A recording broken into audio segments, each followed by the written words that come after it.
Welcome my friends. Thank you very much for visiting my house. And sorry, the other parts of my videos, camera, are replicating, blur, or bright, because it's my time that I did it on purpose so that other people who pass by on the walking street in Balibago won't expose their faces too much. I hope you're kindly understanding my video. Now, sit and listen the history of the walking street, and I will also show you what is happened inside the walking street. If you have been here, please watching the beautiful sight at the walking street Fields Avenue, Balibago, Angeles City. Fields Avenue, Balibago, Angeles City. Fields Avenue is the name of a major street running through Balibago area of Angeles City in the Philippines. It is the center of the red light district and the bar scene of the biggest entertainment district of the Philippines. Fields Avenue in Balibago, Angeles City. The name derives from the common military practice of naming roads adjacent to airfields as Field Street or Field Avenue. Originally, the name referred to the Clark Air Base and was Clark Field Avenue. The name evolved to become Fields Avenue. History: Fields Avenue, Balibago, Angeles City, Pampanga, Philippines. Philippines was an American colony from 1898 to 1946. Bars on Fields Avenue. Catering to the single American defense personnel who worked in the adjacent Clark Air Base first emerged in 1940. During 1940s and 50s, there were only 3 such bars just outside the main gate of the air base. By early 1960s, the Fields Avenue developed as a street line with several bars. From November 1955 to April 1975, America fought Vietnam War. As the number of American troops in this war grew, more and more forces were deployed at Clark Air Base or routed through it. This led to a proliferation of bars, live bands, and prostitution, the latter mostly by young Filipina women, most of them either teenagers or 18 hanggang 55 years old.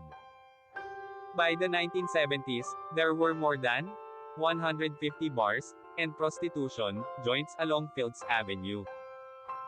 This led to a mushrooming of related, ancillary industries in the vicinity, namely music bands, hotels, doctors, hairdressers, and money exchange transfer services.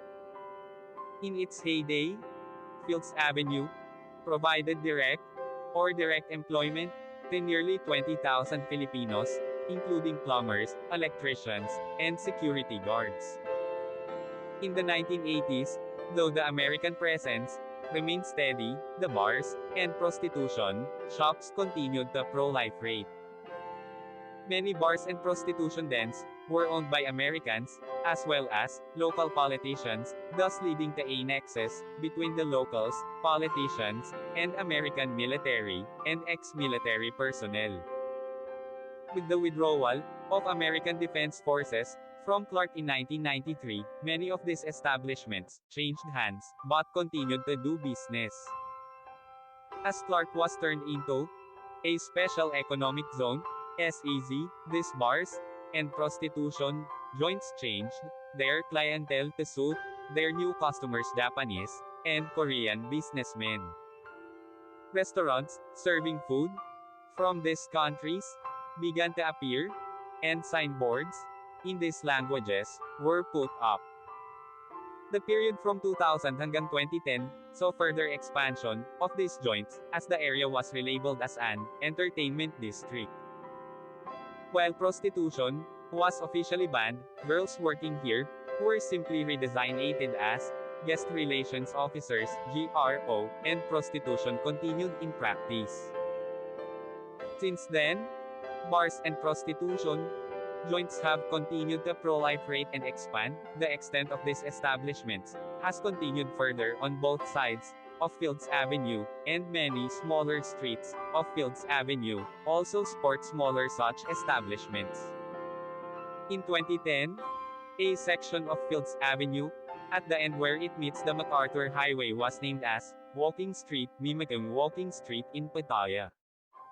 This section was made pedestrians only, with road traffic ban from 6 p.m. to 6 a.m. People arriving by air either take a taxi direct to hotel or a jeepney to Main Gate Jeepney Terminal, located between the North SM Mall, Fields Avenue to South, and Bayanihan Park to East. Those arriving from Manila by bus ask the driver to drop them off at the corner of Fields Avenue and MacArthur Highway, or alight at Capas Angeles Transport Terminal, which is also walking distance from Fields Avenue and the MacArthur Highway. The presence of family-oriented activities on the other side of Fields Avenue, namely shopping malls, as well as activity centers in Clark Air Base, has led to a neat separation between the two. Fields Avenue tends to cater more to single foreigner men, and sometimes women too, with at least 5 bars featuring gigolos and gays, while the rest of Clark caters to family-based entertainment. Fields Avenue remains among the safest streets in the region, with restaurants and hotels. Fields Avenue has the largest density of hotels in Philippines, catering to all budgets, from a large number of 2-star and 3-star hotels, right up to a select few luxurious 5-star hotels. Many of the bars and hotels in Fields Avenue have restaurants attached. Fields Avenue has among the largest variety of restaurants in Philippines, with cuisines ranging from European, continental, Japanese, Korean, Australian, and a select few restaurants serving Indian, Arabic, and Filipino food. Restaurants tend to have long opening hours, most of them open late and close late, up to 4 a.m., though a reasonably number of them open early, around 7 a.m. A few restaurants are open 24 hours. Most Filipino and international fast food chains including McDonald's, KFC, and Jollibee have at least one branch along or near Fields Avenue. 24 Hours Police Station is located in the center of Fields Avenue. Thank you so much. See you my next video.